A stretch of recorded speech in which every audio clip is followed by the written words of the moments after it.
আল্লাহ রাব্বুল আলামিনের অশেষ মেহেরবানি যে আল্লাহ তাআলা আমাদেরকে জামাতের সাথে মাগরিবের নামাজ আদায়ের তৌফিক দিয়েছেন। রাসূলুল্লাহ সাল্লাল্লাহু আলাইহি ওয়াসাল্লাম ইরশাদ করেন, সালাতুল জামাআতি তাফদুলু সালাতাল ফরদ বি27 দারাজা। এক ওয়াক্ত নামাজ জামাতের সাথে আদায় করলে আল্লাহ রাব্বুল আলামিন 27 ওয়াক্ত নামাজের সওয়াব দান করেন। একটু হিসাব মিলিয়ে দেখেন, একজন লোক 27 বার ওযু করলেন, 27 বার নামাজ পড়লেন, যতটুকু সওয়াব পেলেন একজন লোক জামাতে নামাজ পড়লে সেই পরিমাণ সওয়াব পেলেন। কত দামি জামাতের সাথে নামাজ আদায় করা। আল্লাহ রাব্বুল আলামিন মেহেরবানি করে আমাদেরকে জামাতে মাগরিবের নামাজ আদায়ের তৌফিক দিয়েছেন। আজকে একটা গুরুত্বপূর্ণ দিন আমরা অতিবাহিত করেছি, মুহররম মাসের 10 তারিখ, আশুরার দিন। আশুরার দিন অনেক মূল্যবান, অনেক দামি। রাসূলুল্লাহ সাল্লাল্লাহু আলাইহি ওয়াসাল্লাম মক্কা থেকে যখন মদিনায় হিজরত করলেন, মদিনায় হিজরত করে দেখলেন যে ইহুদিরা এই দিনে রোজা রাখে। নবীজি জিজ্ঞেস করলেন, এই দিনে ইহুদিরা রোজা রাখে কেন? তারা উত্তর করলো, তারা জানালো যে এই দিনে মুসা আলাইহিস সালাম ফিরআউনের কবল থেকে মুক্তি পেয়েছিলেন। বনি ইসরাইল এই দিনে ফিরআউন এবং তার গোষ্ঠীর আক্রমণ থেকে নিষ্কৃতি পেয়েছেন, নিরাপত্তা পেয়েছেন। ওই সূত্র ধরে এই দিনে ইহুদিরা রোজা রাখে। রাসূলুল্লাহ সাল্লাল্লাহু আলাইহি ওয়াসাল্লাম বলেন যে এই কারণে যদি রোজা রাখতে হয় তো এটা তো আমরা বেশি হকদার, তোমরাও এই দিনে রোজা রাখো। সেই দিন রোজা রাখা শুরু হলো এবং রাসূলুল্লাহ সাল্লাল্লাহু আলাইহি ওয়াসাল্লাম বলেন, যেহেতু ইহুদিদের সাথে মুসলমানের সামঞ্জস্যতা রক্ষা করা জায়েজ নেই, যেহেতু ইহুদিদের সাথে মুসলমানদের কোনো সম্পৃক্ততা রাখা যাবে না, সেহেতু আশুরার দিনের সাথে, যেহেতু ওরা একদিন রোজা রাখে, তোমরা আগে একদিন সহ অথবা পরে একদিন সহ 2 দিন অথবা আগে পরে 2 দিন মিলিয়ে 3 দিন রোজা রাখো, যাতে তাদের সাথে মিল না হয়,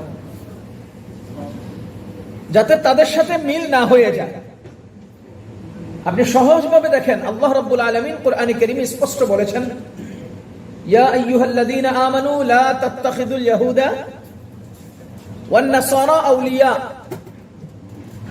ইয়া আইয়ুহাল্লাযীনা আমানু, হে ঈমানদার বান্দাগণ, লা তাত্তাখিযুল ইয়াহুদা ওয়ান নাসারা আউলিয়া, ইহুদি এবং খ্রিস্টানদেরকে তোমরা বন্ধু বানায় না। বা'দুহুম আউলিয়াউ বা'দ, তারা এক গ্রুপ অন্য গ্রুপের বন্ধু। এরপরে আল্লাহ বলেন, ওয়া মান ইয়াতাওয়াল্লাহুম মিনকুম ফাইন্নাহু মিনহুম, তোমাদের মধ্যে যে বা যারা তাদেরকে ওলি বানাবে তাদেরকে তাদেরই অন্তর্ভুক্ত গণ্য করা হবে। মানে যে বা যারা ইহুদি খ্রিস্টানদেরকে বন্ধু বানাবে, ওলি বানাবে, তাদেরকে ইহুদি খ্রিস্টানদের দলভুক্ত গণ্য করা হবে। রাসূলুল্লাহ সাল্লাল্লাহু আলাইহি ওয়াসাল্লাম ইরশাদ করেন, মান তাশাব্বাহা বিকওমিন ফাহুয়া মিনহুম, যে যার আকৃতি ধারণ করে তাকে সেই দলের অন্তর্ভুক্ত হিসেবে গণ্য করা হবে। যেহেতু এখানে আল্লাহ রাব্বুল আলামিন কোন মুসলমানকে কাফেরের সামঞ্জস্যতা গ্রহণ করতে নিষেধ করেছেন, সেহেতু রাসূলুল্লাহ সাল্লাল্লাহু আলাইহি ওয়াসাল্লাম আকার আকৃতি নয়, পোশাক আশাক নয়, চাল চলন নয়, ইবাদতের মধ্যেও তাদের সাথে সামঞ্জস্যতা রক্ষা করতে নিষেধ করে দিয়েছেন। যার কারণে মুহররমের 10 তারিখে একদিন রোজা রাখা নিষেধ করে আগে একদিন সহ অথবা পরে একদিন সহ 2 দিন অথবা আগে পরে 2 দিন মিলিয়ে 3 দিন রোজা রাখতে বলেছেন। কেন? কারণ হলো তাদের সাথে ইবাদতেও মিল রাখা যাবে। আকৃতিতে তো নাও, পোশাক আশাকে তো নাই, সামাজিক ভাবে তো নাই, দুনিয়ার অন্য কোন দৃষ্টিতে তো ওদের সাথে সম্পর্ক রাখা যাবেই না, বরঞ্চ ইবাদতের দৃষ্টিতেও তাদের সাথে সামঞ্জস্যতা রাখা যাবে না। কেন?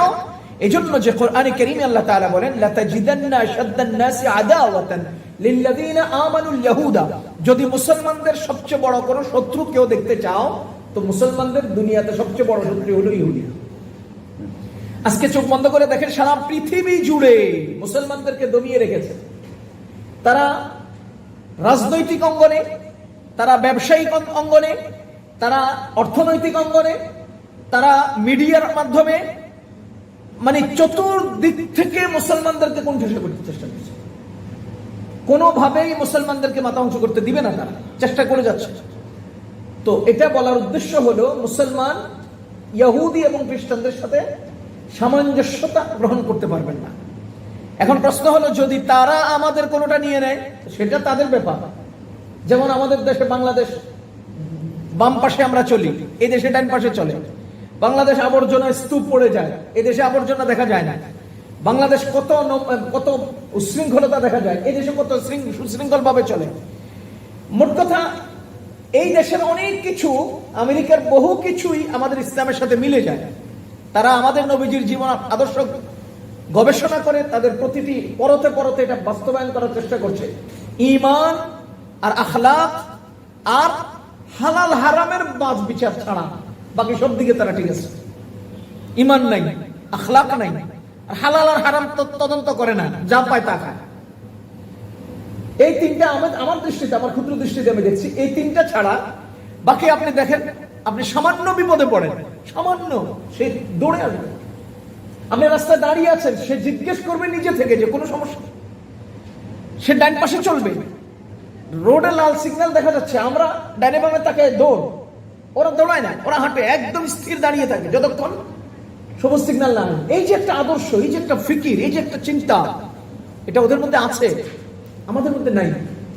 কারণ আমরা আমাদেরটা ছেড়ে দিছি, ওরা আমাদেরটা নিয়ে গেছে। যাহা হোক, আদর্শগত দৃষ্টিতে মুহাম্মদুর রাসূলুল্লাহ আদর্শ, আর কেউ আদর্শ হতে পারে না।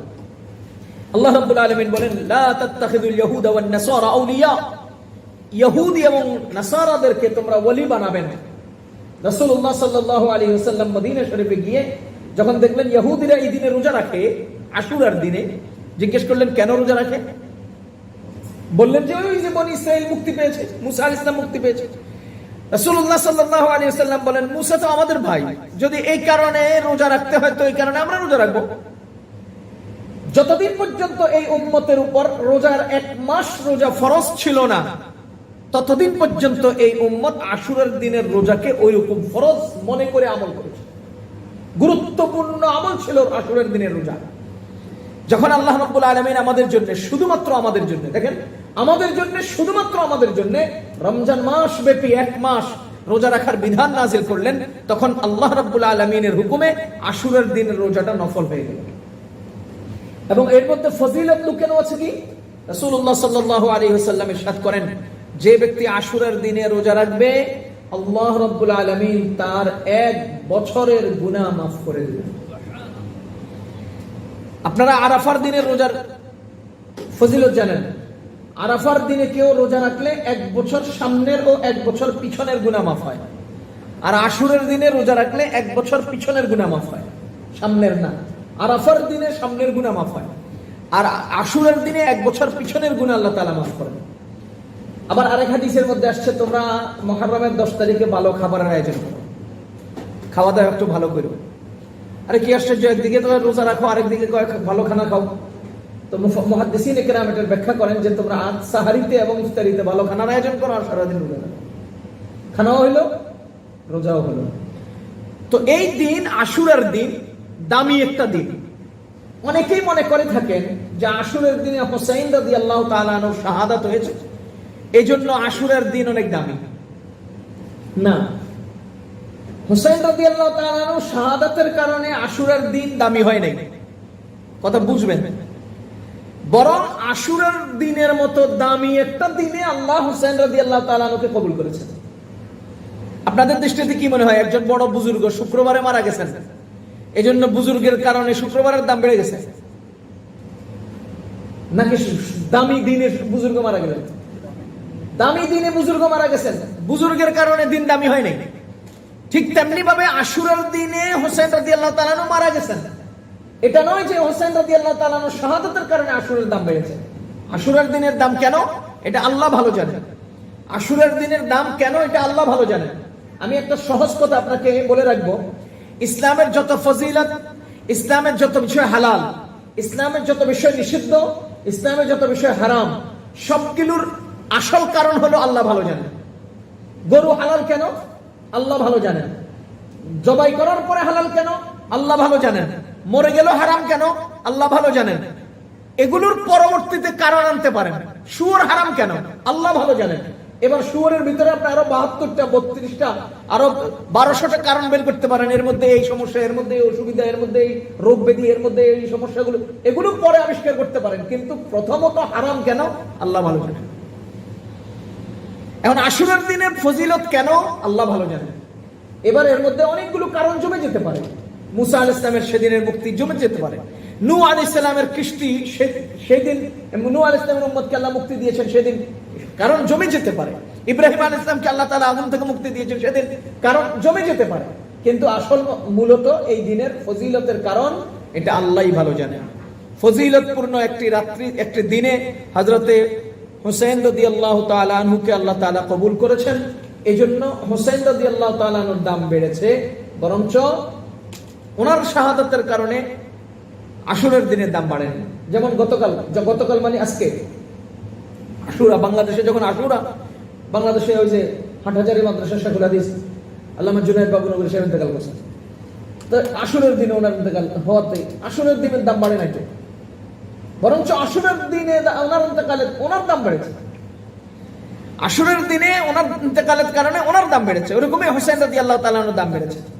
এখানে সংক্ষিপ্ত একটা ইতিহাস আমরা আলোচনা করতে পারি, সেটা হলো হুসাইন রাদিয়াল্লাহু তাআলা আনহুর শাহাদাত আশুরার দিনে হয়েছে বলে আশুরার দিনের ইতিহাসের সাথে বা আশুরার দিনের আলোচনার সাথে ওনার এই শাহাদাতের ইতিহাসটা সংক্ষিপ্তভাবে আসতে হয়। আমি অতি সংক্ষিপ্তভাবে আপনাদেরকে একটা জরিপ শোনাবো। এই জরিপটা দ্বারা আপনারা বুঝতে পারবেন যে হুসাইন রাদিয়াল্লাহু তাআলা আনহু শাহাদাতের এই ঘটনাটা, এই পরিস্থিতিটা তৈরি হলো কেন, এবং এই মুহূর্তে আমরা সেই ইতিহাসকে কোনভাবে চর্চা করব, কিভাবে আমরা অন্তরে ধারণ করব। আল্লাহু আকবার কাবীরা। হযরতে আবু বকর রাদিয়াল্লাহু তাআলা আনহু হলেন ইসলামের প্রথম খলিফা। আবু বকর রাদিয়াল্লাহু তাআলা আনহুর জামানায় ফিতনা শুরু হতে চেয়েছিল, কিন্তু আবু বকর রাদিয়াল্লাহু তাআলা আনহুর মজবুত হস্তক্ষেপে সমস্ত ফিতনা দমিয়ে গেছে। ওই যে যাকাত অস্বীকারী, এটা সেটা বিভিন্ন। এরপর হযরত ওমর রাদিয়াল্লাহু তাআলা আনহু যখন খলিফা হলেন, আবু বকর রাদিয়াল্লাহু তাআলা আনহুর ইন্তেকালের আগে ওনাকে অনেকে পরামর্শ দিয়েছে যে আপনি খলিফার নির্বাচন করে যান। তিনি বলেন না, আমার পরে আব্দুর রহমান ইবনে আউফ রাদিয়াল্লাহু তাআলা আনহু এরকম বড় একজন সাহাবীকে দায়িত্ব দিয়েছেন, তার তত্ত্বাবধানে বিজ্ঞ সাহাবীগণ পরামর্শ সাপেক্ষে একজনকে খলিফা বানাবেন। আবু বকর রাদিয়াল্লাহু তাআলা আনহু কাউকে খলিফা বানাননি। দ্বিতীয় নম্বর, হযরত আবু বকরের ইন্তেকালের পরে আব্দুর রহমান ইবনে আউফ রাদিয়াল্লাহু তাআলা আনহুর তত্ত্বাবধানে বড় বড় বিজ্ঞ সাহাবায়ে কেরামের পরামর্শ সাপেক্ষে ওমর ইবনুল খাত্তাব রাদিয়াল্লাহু তাআলা আনহুকে খলিফা বানানো হয়েছে। এদিকে শিয়া সম্প্রদায় মনে করে থাকে যে আবু বকর এবং ওমর রাদিয়াল্লাহু তাআলা আনহু জবরদস্তি খেলাফত নিয়ে গেছে, নাউযুবিল্লাহি মিন যালিক। আমাদের নবীজি যখন নাকি অসুস্থ ছিলেন, মৃত্যু রোগে আক্রান্ত, মৃত্যুবরণ করেছেন যে রোগে, তখন মিম্বারে দাঁড়িয়ে ইমামত করবেন কে? তিনি তো ইমামতি করতে পারছিলেন না। সেই মুহূর্তে নবীজির জীবদ্দশায় নবীজির মিম্বারে দাঁড়িয়ে হযরত আবু বকর রাদিয়াল্লাহু তাআলা আনহু ইমামত করেছিলেন। নবীজি পর্দা সরিয়ে হেসেছেন, এবং এজন্য হেসেছেন যে একজন ইমামের পিছনে উম্মত ঐক্যবদ্ধভাবে নামাজ আদায় করছে। এখন আপনারা বলেন, নবীজির জীবদ্দশায় নবীজির মিম্বরে যিনি দাঁড়িয়ে নামাজ পড়ালেন, নবীজির ইন্তেকালের পরে তিনিই তো নবীজির মিম্বরে দাঁড়িয়ে খেলাফত করবেন। সুতরাং এই ঘটনা থেকে আমরা বলতে পারি রাসূল সাল্লাল্লাহু আলাইহি ওয়াসাল্লামের ইন্তেকালের পর সর্বপ্রথম খলিফা হবেন আবু বকর। এটা রাসূল সাল্লাল্লাহু আলাইহি ওয়াসাল্লাম নিজের জীবদ্দশায় সাপোর্ট দিয়ে গেছেন। হযরত ওমর রাদিয়াল্লাহু তাআলা আনহুকে পরামর্শ সাপেক্ষে খলিফা নিয়োগ দেওয়া হয়েছে। ওমর রাদিয়াল্লাহু তাআলা আনহু যখন নাকি ওমর রাদিয়াল্লাহু তাআলা আনহুর উপরে কিন্তু এক ইহুদি আক্রমণ করেছিল, আপনারা জানেন। এক ইহুদি অতর্কিত আক্রমণ করে ওমর রাদিয়াল্লাহু তাআলা আনহুকে আহত করেছে, আর সেই আক্রমণের আসরে তিনি বেশ কয়েকদিন পরে ইন্তেকাল করেছেন, শাহাদাত বরণ করেছেন। তিনি যখন নাকি অসুস্থ, আক্রান্ত, তখন তাকে অনেকে পরামর্শ দিয়েছেন যে আপনি আব্দুল্লাহ ইবনে ওমরকে খলিফা বানায় নেন, আপনার ছেলেকে খলিফা বানিয়ে দেন। এখানে মজার একটা ঘটনা কি জানেন? হযরতে ওমর রাদিয়াল্লাহু তাআলা আনহুর ছেলে আব্দুল্লাহ ইবনে ওমর, তিনি একবার তার স্ত্রীকে মাসিক চলাকালে তালাক দিয়েছিলেন, এক তালাক দিয়েছিলেন। তালাক কিন্তু 3 সময়, মানে 3 মাসে 3টা দেওয়া, এটা হলো সুন্নাত, এবং পবিত্র টাইমে দেওয়া, হাইজ অবস্থায় না, মাসিক অবস্থায় না। মাসিক অবস্থায় দেওয়া হলো বেদাত। হযরত আব্দুল্লাহ ইবনে ওমর রাদিয়াল্লাহু তাআলা আনহু ঘটনার চক্রে তার স্ত্রীকে একবার হাইজ তথা মাসিক চলাকালে এক তালাক দিয়েছিলেন। এটা ওমর রাদিয়াল্লাহু তাআলা আনহু যখন শুনছেন খুব রাগ হয়েছেন। যখন নাকি ওনাকে ইন্তেকালের আগে বললেন যে আব্দুল্লাহ ইবনে ওমরকে আপনি খলিফা বানান, তো হযরত ওমর ইবনে খাত্তাব কি উত্তর দিয়েছে জানেন? যে তার বউ তালাক দেওয়ার সিস্টেম জানে না, হ্যাঁ খেলাফত চালাবে কেমনে? আল্লাহু আকবার। কথা বুঝতেছে? তার ছেলেকে যে তার বিবি তালাক দেওয়ার নিয়ম জানে না, সে কেমনে রাষ্ট্র চালাবে? এর অর্থটা কি? এত দূরদর্শী ব্যক্তি, এত দূরদর্শী। এরপরে তিনি উত্তর দিলেন যে না, খাত্তাবের বেটা একজনই খেলাফতের জবাব দিতে ক্লান্ত হয়ে যাবে। খাত্তাবের বেটা একজনই তো খেলাফতের দায়িত্ব আঞ্জামের জবাব দিতে অস্থির হয়ে যাবে, সে আরেকজনকে দায়িত্ব দিবে কিভাবে? সুতরাং খাত্তাবের বেটা একজন, আমি যথেষ্ট, আমার পরে আমার বাবার কোনো আওলাদ আর খেলাফত পরিচালনার দরকার নেই, তোমরা পরামর্শ সাপেক্ষে একজনকে খলিফা বানিয়ে নিও। এরপরে ওমর রাদিয়াল্লাহু তাআলা আনহুর ইন্তেকালের পরে জরুরি বৈঠকে গুরুত্বপূর্ণ সাহাবায়ে কেরামের তত্ত্বাবধানে পরামর্শ সাপেক্ষে ওসমান ইবনে আফফান রাদিয়াল্লাহু তাআলা আনহুকে খলিফা বানানো হলো। ওসমান রাদিয়াল্লাহু তাআলা আনহু দীর্ঘকাল খলিফা ছিলেন। এখানে আমি ঘটনাগুলোকে কিন্তু টেনে আনতেছি ওই সামনের কথার সাথে মিলানোর জন্য। হযরত ওসমান রাদিয়াল্লাহু তাআলা আনহুর খেলাফতের শেষ পর্যায়ে আপনারা জানেন আমর ইবনুল আস রাদিয়াল্লাহু তাআলা আনহু সাহাবী আমর ইবনুল আস অনেক দূরদর্শী, অনেক বিচক্ষণ একজন সাহাবী। তার ছেলে আব্দুল্লাহ ইবনে আমর ইবনুল আস। এখানে একটা মজার কথা বলে রাখি, আমরা বর্তমান সময়ে কথাগুলো আসা দরকার।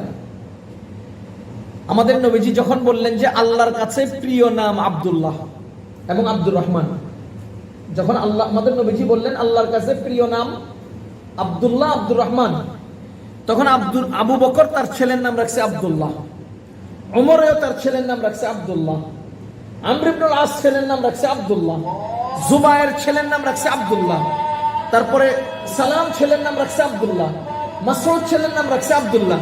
আর কি আশ্চর্য কথা, সবাই এখন ছেলের নাম রাখে আব্দুল্লাহ, সবাই ছেলের নাম রাখছে কি আব্দুল্লাহ। এত আব্দুল্লাহ জমে গেছে যে আব্দুল্লাহ নাম বললে চিনে যাবেন, আব্বার নাম বলতে হবে। এই জন্য আব্দুল্লাহ ইবনে আবু বকর, আব্দুল্লাহ ইবনে ওমর, আব্দুল্লাহ ইবনে জুবায়ের, আব্দুল্লাহ ইবনে আব্বাস, আব্দুল্লাহ ইবনে মাসউদ, আব্দুল্লাহ ইবনে আমর ইবনুল আস।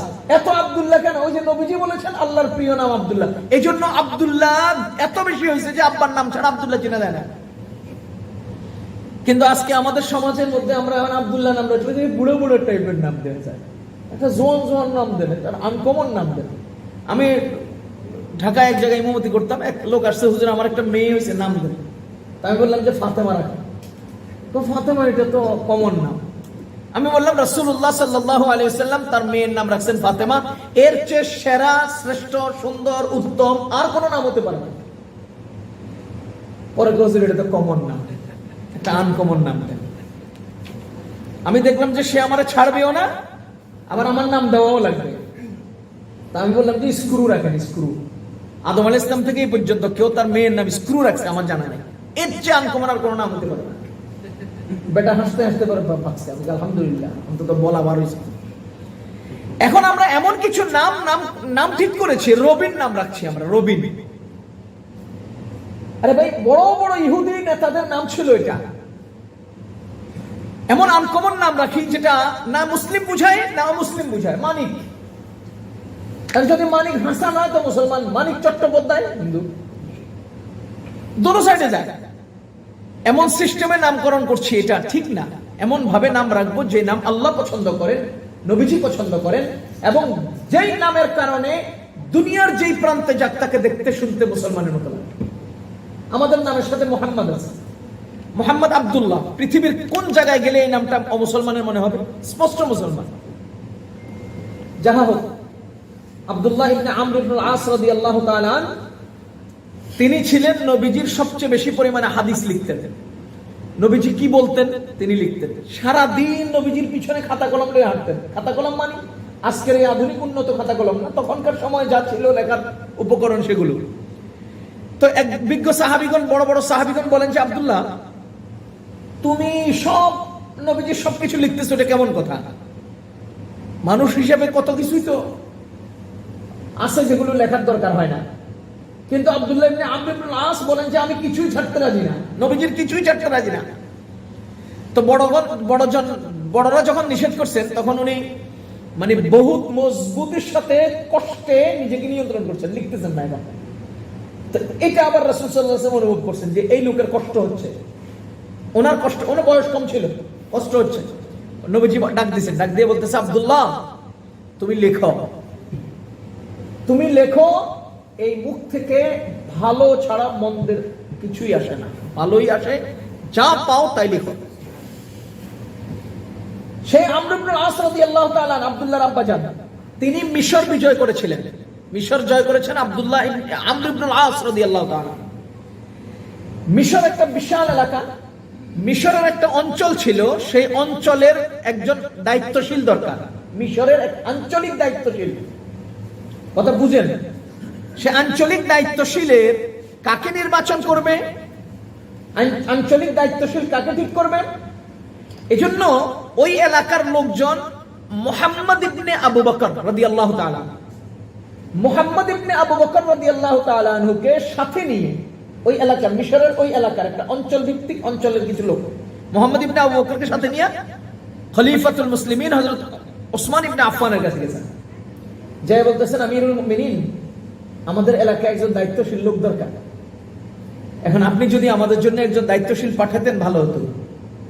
তো উনি চিন্তা করতেছেন যে কাকে পাঠাই, ওরাই নিজেরাই বলতেছে যে মুহাম্মদ ইবনে আবু বকরকে দিতে পারেন। থাকে না অনেক সময় আমরা বলি যে ওনাকে আমাদেরকে দিলে আমাদের ফায়দা হয়, ওই এলাকার লোকজনের সাথে ওনার একটা সম্পর্ক ছিল, তারা ভক্ত ছিল যে মুহাম্মদ ইবনে আবু বকর, মানে আবু বকর রাদিয়াল্লাহু তাআলার ছেলে, বুঝেন, মুহাম্মদ ইবনে আবু বকরকে আমাদের সাথে দিন, ঠিক আছে। তো হযরতে ওসমান ইবনে আফফান রাদিয়াল্লাহু তাআলা উপস্থিত যারা আসছে তাদেরকে বললো, ঠিক আছে তোমরা মুহাম্মদকে নিয়ে যাও, আমি ফরমান পাঠাচ্ছি। দায়িত্বশীল ছিলেন আমর ইবনে আস রাদিয়াল্লাহু তাআলা, তার কাছে দায়িত্ব মানে লিখিত পাঠাচ্ছি, যাতে করে উনি বা মিশরবাসী তাকে গ্রহণ করে নেয়। ফিতনার উদ্ভব কোত্থেকে হচ্ছে আমি সূচনাটা বলছি। হযরতে ওসমান ইবনে আফফান রাদিয়াল্লাহু তাআলা আনহু লিখছেন, ইযা জাআকুম মুহাম্মাদুন ফাকবালুহু, যখন মুহাম্মদ তোমাদের কাছে আসে তখন তাকে সাদরে গ্রহণ করে নিবে।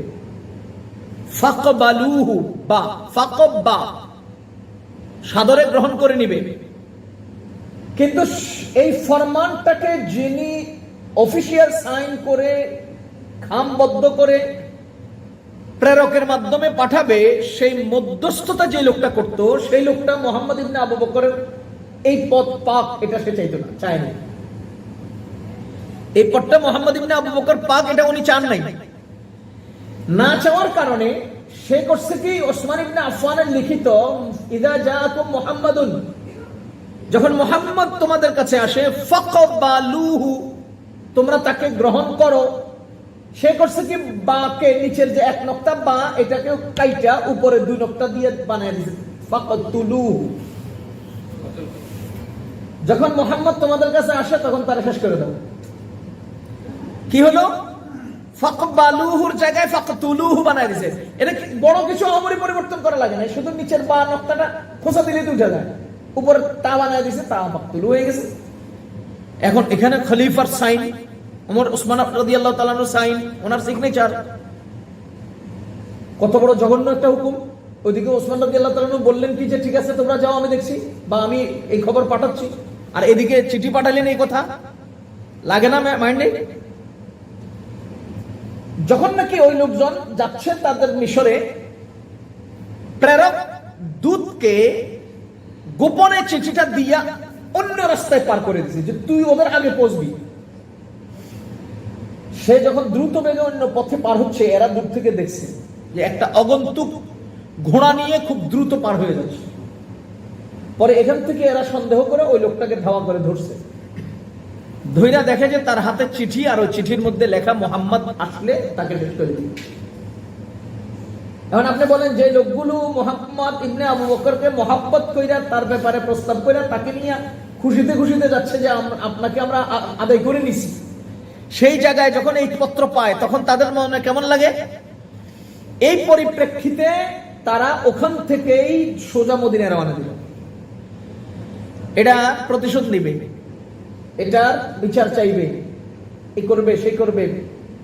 ক্ষিপ্ত হয়ে রাগে এই লোকগুলো শেষ পর্যন্ত হযরত ওসমান রাদিয়াল্লাহু তাআলা আনহুর বিদ্রোহী হলো। শুধু এই কয়জন লোক নয়, এদের দেখা দেখি স্বাভাবিকতা আপনারা জানেন, রাসূল সাল্লাল্লাহু আলাইহি ওয়াসাল্লামের জামানায় নবুয়ত দাবি করছিল মুসাইলামাতুল কাযযাব, নবীজি যাকে নিজে কাযযাব বলেছে, এরকম লোকটাও যখন মুসলমানদের সাথে যুদ্ধ করতে আসে 40,000 সৈন্য তার পক্ষে, তাইলে এত মিথ্যুক একটা লোকেরা যদি 40,000 সৈন্য তার পক্ষে হয়, তাহলে যে কোনো ধান্দাবাজের পক্ষে লোক হইতেই পারে, যে কোনো ধান্দাবাজ ধোকাবাজ বাটপারের পক্ষে লোক হইতেই পারে, এটা স্বাভাবিক ব্যাপার। এখন ওই দলের মধ্যে আস্তে আস্তে মানুষ জমতে জমতে এমন বেশি হয়ে গেছে, আর সাধারণত সুন্দর ঘর সুন্দর পরিবেশকে নষ্ট করার জন্য বেশি লোকের দরকার হয় না। আপনি এরকম সুন্দর একটা মজমার মধ্যে 2টা ডিম যদি কেউ মেরা দেন, পুরো মজমা শেষ, পুরো মজমা শেষ। এই জন্য মজমা নষ্ট করার জন্য বেশি লোকের দরকার হয় না। এখন যে লোকগুলো মিশর যাওয়ার পথে ছিল, সেই লোকগুলো মদিনার দিকে রওনা দিল। এমন বিদ্রোহ তৈরি হলো, ওসমান রাদিয়াল্লাহু তাআলা আনহুকে অবরুদ্ধ করলো। শেষ পর্যন্ত তিনি ঘরে আবদ্ধ হলেন, তিনি দোতলায় অবস্থান করলেন। চতুর্দিক থেকে তার বাড়ি বেষ্টন করা হলো। চমৎকার বিষয় হলো, ওই মুহূর্তটা ছিল হজের মৌসুম। হযরত আয়েশা রাদিয়াল্লাহু তাআলা আনহা সহ মস্ত বড় বড় সাহাবায়ে কেরাম সেই সময় মদিনা থেকে হজের সফরে মক্কায় ছিলেন, যার কারণে যারা এটাকে কন্ট্রোল করতেন, নিয়ন্ত্রণ করতেন, তারা নাই, গুরুত্বপূর্ণ ব্যক্তি বিশেষরা নাই। এজন্য বিদ্রোহীরা সুযোগ বেশি পেয়েছে। কিন্তু হযরত আলী রাদিয়াল্লাহু তাআলা আনহু মদিনায় ছিলেন, হাসান এবং হুসাইন রাদিয়াল্লাহু তাআলা আনহু মদিনায় ছিলেন। আলী রাদিয়াল্লাহু তাআলা আনহু হাসান এবং হুসাইন রাদিয়াল্লাহু তাআলা আনহুকে ওসমান রাদিয়াল্লাহু তাআলা আনহুর বাড়ির দরওয়াজা তথা ফটক নিয়ন্ত্রণের পাহারাদারি জিম্মাদারি দিয়েছিলেন। কিন্তু এই বিদ্রোহীরা মূল ফটকে যখন হাসান হুসাইন দাঁড়ানো, এই জন্য তারা ওদিক দিয়ে যেতে পারে না, বহুদিন চেষ্টা করেছে। ওসমান রাদিয়াল্লাহু তাআলা আনহু মানুষকে জিজ্ঞাসা করেছেন যে মসজিদে নববীর জায়গা হচ্ছিল না, আমি জায়গা বড় করলাম, সেই মসজিদে আজকে আমাকে নামাজ পড়ার সুযোগ দিচ্ছ না। মদিনায় পানির অভাব ছিল, আমি সেই পানি কুয়া খনন করে, কুয়া ক্রয় করে আমি মদিনাবাসীর জন্য সদকা করলাম, আজকে সেই কুয়ার পানি আমাকে ব্যবহার করতে দিচ্ছ না। এভাবে অনেকগুলো কাজের কথা বললেন, সুযোগ চাইলেন, কিন্তু বিদ্রোহীরা কোনো কথা শুনতে রাজি হলো না, সমঝোতায় যেতে চাইলেন, রাজি হলো না। শেষ পর্যন্ত পিছনের ওয়াল টপকিয়ে দোতলায় উঠে ওই যে মুহাম্মদ ইবনে আবু বকর, তিনি ওসমান রাদিয়াল্লাহু তাআলা আনহুর সামনে হাজির হয়ে গেছেন, সাথে আরো 2-3 জন ছিল। এবার ওসমান রাদিয়াল্লাহু তাআলা মুহাম্মদ ইবনে আবু বকরকে বললেন যে মুহাম্মদ ভাতিজা, তোমার আব্বু বেঁচে থাকলে আজকে তো এই আচরণ করতে পারত না। তো উনি সাথে সাথে লজ্জিত হয়েছেন এবং তৎক্ষণাৎ তিনি সেখান থেকে একদম সরে গেছেন, না এই কাজ হয় না। শেষ পর্যন্ত ওই যে বিদ্রোহী যারা, এদেরকে খাওয়ারিজ বলে, খারিজি, এই খাওয়ারিজদের একজন এসে হযরত ওসমান রাদিয়াল্লাহু তাআলা আনহুর উপর আক্রমণ করলো এবং ওসমান রাদিয়াল্লাহু তাআলা আনহু কোরআনের তেলাওয়াতরত অবস্থায় তাদের আক্রমণে আক্রান্ত হয়ে শাহাদাত বরণ করলেন। ওসমান রাদিয়াল্লাহু তাআলা আনহু শাহাদাতের পরে এখন পুরা মুসলমান সম্প্রদায়ের মধ্যে ভিন্ন একটা পরিস্থিতি তৈরি হয়ে গেল। একদিকে বসরায় হযরতে মুআবিয়া রাদিয়াল্লাহু তাআলা, একদিকে হযরতে মিশরে হযরতে আমর ইবনে আস রাদিয়াল্লাহু তাআলা, আর মদিনায় ছিলেন হযরত ওসমান ইবনে আফফান রাদিয়াল্লাহু তাআলা। এখন মুআবিয়া এবং আমর ইবনে আস দুইজনে চাচ্ছেন যে ওসমান রাদিয়াল্লাহু তাআলা আনহুকে যারা হত্যা করেছে তাদের বিচার হোক, আগে একটা কাজ। আর মদিনায় হযরত আলী রাদিয়াল্লাহু তাআলা আনহু ছিলেন, তিনি উপস্থিত সাহাবায়ে কেরাম পরামর্শ সাপেক্ষে তৎক্ষণাৎ আলী রাদিয়াল্লাহু তাআলা আনহুকে খলিফা নিয়োগ করে সবাই আলীর হাতের উপর বায়াত গ্রহণ করে তাকে চতুর্থ খলিফা নিয়োগ করে দিলেন। এখন বলেন তো, মিশরে যিনি আছেন আমর ইবনে আস, তিনি খলিফা নন, তিনি খলিফার অধীন গভর্নর। বসরায় যিনি ছিলেন তিনি হযরতে মুআবিয়া, তিনি খলিফা নন, তিনি খলিফার অধীনের গভর্নর। কিন্তু এখন ওই দুই গভর্নরের দাবি হলো আগে কেসাস চাই, ওসমানের হত্যার বিচার চাই। আর মদিনার সাহাবায়ে কেরামের পরামর্শ সাপেক্ষে আলী রাদিয়াল্লাহু তাআলা আনহুকে খলিফা নিয়োগের পরে আলী রাদিয়াল্লাহু তাআলা আনহু বলতেছেন, ঠিক আছে কেসাস আমরা নেব, কিন্তু আগে একটু গোছাই, আগে একটু গোছাই। এখন আপনি বলেন, যদি আমি বিচার চাই, আরেকজনে বলে যে সময় দেই, তো অপরাধীরা কার পক্ষে যাবে? যে সময় দেয়। সমস্ত খাওয়ারেজরা আলী রাদিয়াল্লাহু তাআলা আনহু ছায়ায় চলে গেছে, কারণ মুআবিয়া তো বিচার চায়।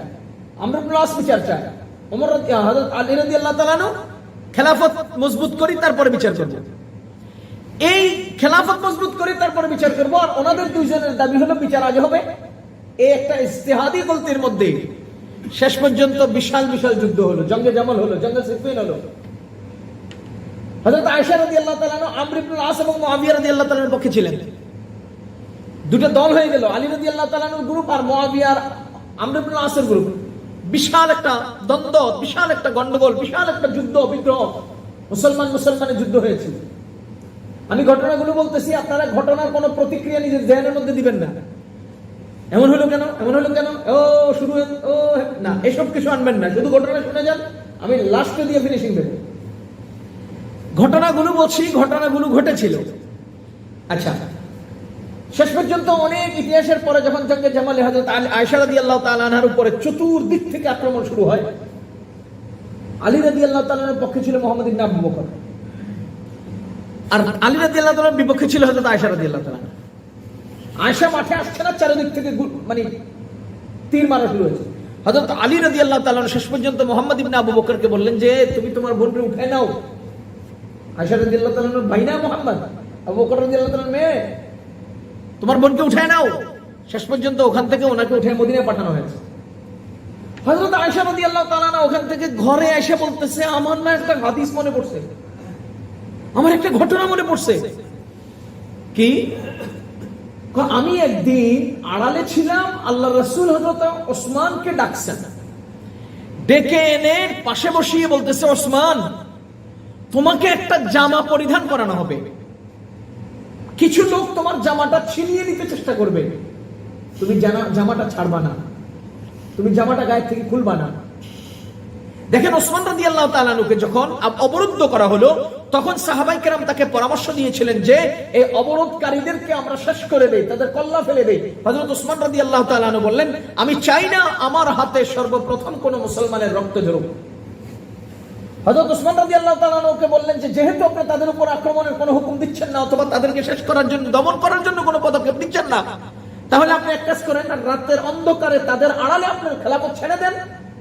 ওসমান রাদিয়াল্লাহু তাআলা খেলাফতও ছাড়েন না, তাদের বিরুদ্ধে অ্যাকশনেও যান না, খেলাফতও ছাড়েন না, শেষ পর্যন্ত শাহাদাত বরণ করলেন। আয়েশা রাদিয়াল্লাহু তাআলা আনহা বলেন, আমার এতদিন পরে মনে পড়ছে, ওসমান কেন মোকাবেলাও করলেন না, কেন ওসমান খেলাফত ছাড়লেন না? ওই যে নবীজি একদিন তাকে বলেছিলেন তোমাকে একটা জামা পরিধান করানো হবে, সেই জামাটা তোমার থেকে ছিনিয়ে নেওয়ার চেষ্টা করা হবে, তুমি এই জামাটা ছাড়বা না, খুলবা না, খুলে নিতে দিবা না। এই ঘটনা আসলে প্রকৃতপক্ষে খেলাফতের জামা। যা হোক, এই নিয়ে গন্ডগোল হলো, কথা বুঝেন। শেষ পর্যন্ত কি হলো জানেন? মুসলমানদের এই দুই যুদ্ধের পরে সমঝোতার দিকে আসতেছে। যখন সমঝোতার দিকে আসতেছে, যে আব্দুল্লাহ ইবনে সাবার গ্রুপ, ইতিহাস বললে অনেক লম্বা ইতিহাস, আমি সংক্ষিপ্তভাবে আমার মূল কথার মধ্যে যাই। আব্দুল্লাহ ইবনে সাবার গ্রুপ, তারা চায় নাই মুসলমানদের ঐক্যবদ্ধ হোক, সমঝোতা হোক। এজন্য ইহুদিদের তত্ত্বাবধানে মুনাফিকদের সহযোগিতায় তিনজন লোক ঠিক করছে। কয়জন লোক? তিনজন। একজন বসরায়, একজন কুফায়, একজন মিশর। এই তিনজনকে দায়িত্ব দেওয়া হয়েছে একই দিনে ফজরের নামাজ আদায়ের আগে মসজিদে যাওয়ার সময় মিটি মিটি অন্ধকার থাকবে, তখন তিন দেশের তিন নেতাকে, মুসলমান তিন নেতাকে এট এ টাইম একই তারিখে শেষ করে দিবা। কথা বুঝতেছেন? ইহুদিরা সহযোগ মানে পরামর্শ করছে কি, মিশরে আমর ইবনে আসকে জানুয়ারির 1 তারিখ ফজরের নামাজে খেয়ে দিবা, আলীকে কুফায় জানুয়ারির 1 তারিখ ফজরের নামাজে যাওয়ার সময় খেয়ে দিবা, আর মুআবিয়াকে ফজরের নামাজের জানুয়ারির 1 তারিখে শেষ করে দিবা। মানে সময়ও এক, দিনও এক, টাইমও এক, সব ঠিক করে তিনজনকে তিন এলাকায় পাঠিয়েছে। হযরত আমর ইবনে আস রাদিয়াল্লাহু তাআলা আনহু মসজিদে আসেন নাই, আরো পরে আসবেন। যে আক্রমণ করার জন্য মিশর গেল, সেই লোক উৎপাইতে রয়েছে তো যে ও আইলে মার দিব। এখন ওই পথে আমর ইবনে আস যে পথে আসেন, ওই পথে একটা লোক আসতেছে, এই বেটা মনে করছে আমর ইবনে আস দিছে মাইরা। কথা বুঝছেন? মারতে আসলে মারার টার্গেট ছিল কাকে? গভর্নরকে। মারা দিছে অন্য এক লোককে, তিনি মারা গেছেন, লক্ষ্য ভ্রষ্ট হলো। আর আলী রাদিয়াল্লাহু তাআলা আনহুর উপরে আক্রমণ করে দিয়েছে, তিনি আক্রান্ত হলেন। আলী রাদিয়াল্লাহু তাআলা আনহু আক্রান্ত হয়ে গেছেন। আর মুআবিয়া রাদিয়াল্লাহু তাআলা আনহু তো অনেক বিচক্ষণ লোক ছিলেন। উনি আসার পথে যখন দেখলেন যে একটা লোককে অপ্রীতিকর কিছু ঘটনা ঘটাচ্ছে, মানে একটু থাকে না চিনি না লোকটা এমন করে কেন, এরকম একটা ভাব দেখে হযরত মুআবিয়া রাদিয়াল্লাহু তাআলা আনহু ইঙ্গিত দিচ্ছেন আর তাকে হাতে নাতে গ্রেফতার করে দিয়েছে। কি বুঝা গেল? আমর ইবনে আসের উপর আক্রমণ করছে, কিন্তু ওনার উপরে না, অন্যের উপর মেরে ফেলছে আরেকজনকে। মুআবিয়া রাদিয়াল্লাহু তাআলা আনহুকে আক্রমণ করতেই পারে নাই, তার আগে ধরা পড়ে গেছে। আর আলী রাদিয়াল্লাহু তাআলা আনহুর উপর আক্রমণ করে দিয়েছে। সেই আক্রমণে আক্রান্ত হয়ে তিনি শাহাদাত বরণ করেছেন আলী রাদিয়াল্লাহু তাআলা। আলী রাদিয়াল্লাহু তাআলা আনহুর এই অবস্থায়, অসুস্থ অবস্থায় সাহাবায়ে কেরামের পরামর্শ সাপেক্ষে হযরত আলী রাদিয়াল্লাহু তাআলা আনহুর সন্তুষ্টি চিত্তে, সাহাবায়ে কেরামের পরামর্শ সাপেক্ষে, কথা বুঝবেন, কেউ এটা মনে করবেন না যে আলী রাদিয়াল্লাহু তাআলা আনহু তার ছেলেকে দিচ্ছেন, না। আলী রাদিয়াল্লাহু তাআলা আনহুর জীবদ্দশায় তার সাহাবায়ে কেরামের পরামর্শে আলী রাদিয়াল্লাহু তাআলা আনহুর সন্তুষ্টি চিত্তে ইসলামের পঞ্চম খলিফা নির্বাচন করা হয় হযরত হাসান রাদিয়াল্লাহু তাআলা আনহুকে, হাসান ইবনে আলী, আলী রাদিয়াল্লাহু তাআলা আনহুর ছেলে হাসানকে। তাহলে আলী রাদিয়াল্লাহু তাআলা আনহুর জীবদ্দশায় হাসানকে পঞ্চম খলিফা নিয়োগ দেওয়া হয়। এদিকে যে পরিস্থিতিটা তৈরি হয়েছে, পরিস্থিতিটা শান্ত করবে কিভাবে? তিনজনকে তিন জায়গায় মেরে ফেলতেছে, ইসলামের আরো দুর্বল করতেছে, আরো ফাইল করতে চাচ্ছে। সেই ক্ষেত্রে হযরত হাসান রাদিয়াল্লাহু তাআলা আনহুকে পঞ্চম খলিফা সাহাবায়ে কেরামের পরামর্শ সাপেক্ষে করা হলো। 6 মাস হযরত হাসান রাদিয়াল্লাহু তাআলা আনহু খলিফা ছিলেন। এখান থেকে কথাটা ভালো করে খেয়াল করলে বুঝবেন, হযরত হাসান রাদিয়াল্লাহু তাআলা আনহু কত মাস খলিফা ছিলেন? 6 মাস। এই 6 মাস খলিফা থাকার পরে হযরত হাসান রাদিয়াল্লাহু তাআলা আনহু খেলাফতের সমস্ত গাঁটটি মাথায় করে নিয়ে, কাঁধে করে নিয়ে হযরত মুআবিয়া রাদিয়াল্লাহু তাআলা আনহুকে দিয়া বলতেছেন যে, মুআবিয়া, খেলাফত তো আমাকে সাহাবায়ে কেরাম পরামর্শ সাপেক্ষে দিয়েছেন, তা আমি এই খেলাফত আপনাকে দিয়ে দিলাম। কথা বুঝতেছেন? 6 মাস পরে হযরত হাসান রাদিয়াল্লাহু তাআলা আনহু তার উপর অর্পিত খেলাফতের জিম্মাদারি পুরো দায়িত্ব হযরত মুআবিয়াকে দিয়ে দিলেন। ইসলামের ষষ্ঠ খলিফা হলেন হযরত মুআবিয়া ইবনে আবি সুফিয়ান রাদিয়াল্লাহু তাআলা। মুআবিয়াকে আপনারা জানেন, মুআবিয়া ইয়াজিদের আব্বা, কিন্তু মুআবিয়া হলেন রাসূল সাল্লাল্লাহু আলাইহি ওয়াসাল্লামের স্ত্রী উম্মে সালামার আপন ভাই। মুআবিয়া হলেন হযরতে আবু সুফিয়ান রাদিয়াল্লাহু তাআলা আনহুর ছেলে, যে আবু সুফিয়ানের তত্ত্বাবধানে উহুদের যুদ্ধ হয়েছিল, খন্দকের যুদ্ধ হয়েছিল, ইসলামের বড় বড় যুদ্ধগুলো আবু সুফিয়ানের মোকাবেলা হয়েছিল। আল্লাহ তাআলা আবু সুফিয়ানকে মক্কা বিজয়ের পরে ঈমান দিয়ে দিয়েছেন, কারণ প্রতিপক্ষ না থাকলে খেলা জমে না। তো আল্লাহ তাআলা যখন মক্কা বিজয় হলো, ফাতাহনা লাকা ফাতহান মুবিনা, চূড়ান্ত খেলা শেষ হয়ে গেছে, এখন আর প্রতিপক্ষের নেতা খেলোয়াড় তো আর তার দলে রাখার দরকার নাই, তো আল্লাহ এরও নিজের দলে নিয়ে এসেছে। আবু জাহালরা অপারেশন করছেন, কিন্তু আবু সুফিয়ানরে দিয়া সব ঘটনা ঘটাইছেন, তাকে আবার ঈমানও দিয়ে দিয়েছেন। লম্বা ইতিহাসের শাখা প্রশাখা যদি ঘুরাই অনেক দিকে যায়, আমি শুধু এটুকুন বলছি, মুআবিয়া রাদিয়াল্লাহু তাআলা ইসলামের ইতিহাসের ষষ্ঠ খলিফা রাদিয়াল্লাহু, হযরত রাসূলুল্লাহ সাল্লাল্লাহু আলাইহি ওয়াসাল্লামের শালক, রাসূল সাল্লাল্লাহু আলাইহি ওয়াসাল্লামের শালক আবু সুফিয়ানের ছেলে মুআবিয়া রাদিয়াল্লাহু তাআলা 18 বছর খলিফা ছিলেন। কত বছর? 18 বছর। এর মধ্যে হযরত হাসান রাদিয়াল্লাহু তাআলা শহীদ হয়েছেন, ইন্তেকাল করেছেন। এর মধ্যে 18 বছরের মধ্যে হযরত হাসান রাদিয়াল্লাহু তাআলা ইন্তেকাল করেছেন। আর এই 18 বছর হযরত ওমর রাদিয়াল্লাহু তাআলার মতো আবার সম্পূর্ণ ফিতনা মুক্ত ইসলামের খেলাফত পরিচালিত হয়েছে, কোনো ফিতনা তখন আর হয়নি। এই 18 বছর অতিবাহিত কালে মুআবিয়া রাদিয়াল্লাহু তাআলা কেমন ছিলেন, একটা গল্প শুনলে বলবেন, বুঝবেন, ঘটনা শুনলে। মুআবিয়া রাদিয়াল্লাহু তাআলা তাহাজ্জুদ একদিনও বাদ দেন নাই, একদিনও তাহাজ্জুদ বাদ দেন নাই 18 বছর। একদিন তিনি ভোর রাত্রে ঘুম থেকে উঠে দেখেন আযান দিয়ে দিয়েছে, সারাদিন কান্নাকাটি করে, সারাদিন তেলাওয়াত তাসবিহ পড়ে কান্নাকাটি করে তওবা করছেন, কেন? আমার তাহাজ্জুদ মিস হলো।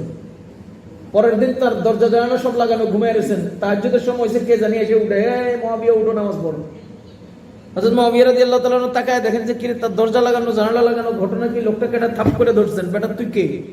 এত কথার দরকার নাই, তুমি যা তাহাজ্জুদ পড়ো। হযরত মুআবিয়া রাদিয়াল্লাহু তাআলা মজবুত ভাবে ধরলেন, জিজ্ঞেস করলেন, সে বলল আমি শয়তান। তুই সারা জীবন আমাদেরকে ঘুমে পাড়ায় রাখবি, আমাদেরকে তাহাজ্জুদ থেকে বঞ্চিত করবি, কিন্তু তুই আমাদের তাহাজ্জুদের জন্য জাগাস কেন? গতকালকে বঞ্চিত করছিলাম, সারাদিন কান্দা কাটটা তুমি এসে বহুত কিছু আদায় করে নিয়েছো, দরকার নাই, থাক বিখ্যাত তোমার কুত্তা সমান, যে তাহাজ্জুদ পড়ো গিয়া, সারাদিন কান্দার দরকার নাই। তিনি ছিলেন মুআবিয়া রাদিয়াল্লাহু তাআলা, যিনি 18 বছরে একদিন তাহাজ্জুদ মিস হয়েছে বলে তিনি কান্নাকাটি করেছেন। সেই মুআবিয়া রাদিয়াল্লাহু তাআলা নূর 18 বছরের খেলাফত, কথা বুঝিয়েন। হাসান রাদিয়াল্লাহু তাআলা খেলাফতটা, তার দায়িত্বটা কাকে দিলেন? মুআবিয়াকে। এখন মুআবিয়া রাদিয়াল্লাহু তাআলার ইন্তেকালের পরে খেলাফত কে নেবেন? কি হাসানের কাছে ফেরত আসবে? হাসান তো নেই, বুঝেন নাই? হাসান রাদিয়াল্লাহু তাআলা যিনি দিয়েছিলেন তিনি তো নেই, তাহলে এই খেলাফতটা নেবেন কে? কার কাছে আসবে? তখন মক্কার এবং মদিনার সাহাবায়ে কেরামের পরামর্শ সাপেক্ষে সর্বসাকুল্যে সিদ্ধান্ত হলো মুআবিয়া রাদিয়াল্লাহু তাআলার ইন্তেকালের পরে এই খেলাফত হুসাইন পাবেন। এই খেলাফত কে পাবেন? হুসাইন পাবেন। বড় ভাই হাসানের খেলাফত মুআবিয়াকে দিয়েছিলেন, সেই মুআবিয়ার ইন্তেকালের পরে খেলাফত হুসাইন পাবেন। এবং মক্কা ও মদিনায় বড় সাহাবায়ে কেরামের পরামর্শ সাপেক্ষে হযরত হুসাইন রাদিয়াল্লাহু তাআলা কে খলিফা বানানো হলো। সাহাবায়ে কেরাম তার হাতে হাত রেখে বাইআতও গ্রহণ করলেন। আচ্ছা, এবার সেই যেখানে বসরা কুফা, যে এলাকা হযরত আলী রাদিয়াল্লাহু তাআলা ছিলেন কুফায়, হযরত হাসান হোসেন তো সেই এলাকা নাই। এখন সেই এলাকার লোকজন হযরত হোসেন রাদিয়াল্লাহু তাআলার কাছে চিঠি লিখতেছে, হুজুর আমরা আপনার খেলাফত চাই, আমরা আপনার খেলাফত চাই, আমরা আপনার খেলাফত চাই। পর্যায়ক্রমে ওনার খেলাফতের পক্ষে খেলাফত চায় কথা বলে বলে কুফা, বাগদাদ এবং বসরার লোকজনের তার কাছে চিঠি পাঠানো শুরু করছে। তিনি মক্কা মদিনার সাহাবায়ে কেরামের হাত বায়াত নিয়ে উনি খলিফা হয়ে গেছেন। এখন মুআবিয়ার ইন্তেকালের পরে বসরা কুফা এলাকায় খলিফা কে হবেন? মুআবিয়ার ছেলে চাচ্ছেন তিনি হবেন ইয়াজিদ। আর মক্কা মদিনার লোকজন সাহাবায়ে কেরাম যারা বেঁচে ছিলেন বা তাবেঈগণ, তারা হুসাইনকে খলিফা মেনে নিলেন। এখন দুই এলাকায় দুই গ্রুপ হয়ে গেল। আর আবার কুফা বসরা থেকে তারা চিঠি পাঠাচ্ছে যে হুসাইনকে আপনি আসেন, আমরা আপনার খেলাফত গ্রহণ করব। তো উনি কি করছেন? দুইজন লোক পাঠাচ্ছে, ঠিক আছে, তারা যে আমাকে বারবার চিঠি পাঠাচ্ছে, আপনারা একটু তদন্ত করে দেখেন আসলেই তারা আমাকে চায় কিনা। তো ওনারা তদন্ত করে দেখে, ঘরোয়া ভাবে, গোপন ভাবে, আভ্যন্তরীণ ভাবে জরিপ চালায় দেখে, হ্যাঁ লোকজন তার খেলাফত চায়। যখন নাকি ঘরোয়া ভাবে, আভ্যন্তরীণ ভাবে তদন্ত করলো, রিপোর্ট নিল যে তার খেলাফত চায়, তো ওনারা দুইজনে আবার হুসাইন রাদিয়াল্লাহু তাআলার কাছে রিপোর্ট পাঠাইছে যে হ্যাঁ এই দেশের লোকজন আপনার খেলাফত চায়। এই কথার পরিপ্রেক্ষিতে হযরত হুসাইন রাদিয়াল্লাহু তাআলার আব্বা আলী রাদিয়াল্লাহু তাআলার খেলাফত ছিল কি কোথায়? কুফায়। তো হযরত হুসাইন রাদিয়াল্লাহু তাআলা চিন্তা করলেন যে আমার আব্বা যেখানে ছিলেন আমিও সেখানে চলে যাই। সেই সূত্র ধরে তিনি মদিনা থেকে কুফার উদ্দেশ্যে, বাগদাদের উদ্দেশ্যে রওনা দিলেন। যদিও বড় বড় সাহাবায়ে কেরাম তাকে নিষেধ করেছিলেন যে আপনি ওদিক যাবেন না। রওনা দিলেন। যেতে যেতে ফুরাত নদীর সেই কারবালার এই প্রান্তর অতিক্রম করে যেতে হবে। এখন আপনারা বলেন এই এলাকা, এখানে ইমাম সাহেব আছেন কিনা? এই মসজিদে ইমাম সাহেব আছেন না? আপনারা অনেকে ইমাম সাহেবের পছন্দ করেন, ভক্ত। আবার আমার ওয়াজ হইলে আমারও কেউ কেউ পছন্দ করেন। আর আমি যদি এখানে আসি তো আমার যারা পছন্দ করেন তারা আমার পক্ষে চলে আসলে গ্রুপ দুটো হবে না? কথা বলেন না, গ্রুপ দুটো হবে, গন্ডগোল দুটো হবে। হযরত হুসাইন রাদিয়াল্লাহু তাআলা যখন নাকি মদিনা থেকে কুফার দিকে রওনা দিলেন, তখন ইয়াজিদ কয় আমি যে খেলাফত নিলাম, হুসাইন যদি এনে আসে তো হের দলের লোকজনের লগে আমার দলের লোকজন সহ লাগবে না যুদ্ধ। বুঝলেন না? গ্রুপ একটা তৈরি, দ্বিপক্ষীয় গ্রুপ তৈরি হয়ে পুরো এলাকার অবস্থা কেমন হবে? এজন্য ইয়াজিদ পরামর্শ দিলেন এবং দায়িত্বে নিয়োগ করলেন যে হুসাইনকে কুফায় আসতে দেওয়া যাবে না, তাকে ওখান থেকে ফেরত পাঠিয়ে দাও, ওখান থেকে ফেরত পাঠিয়ে দাও। শেষ পর্যন্ত যারা ফেরত পাঠানোর দায়িত্ব পাইছিল তারা ওই মুনিবের খুব বেশি ভালোবাসা পাওয়ার আশায় মহামুনিবের সাথে অন্যায় করে ফেলেছে।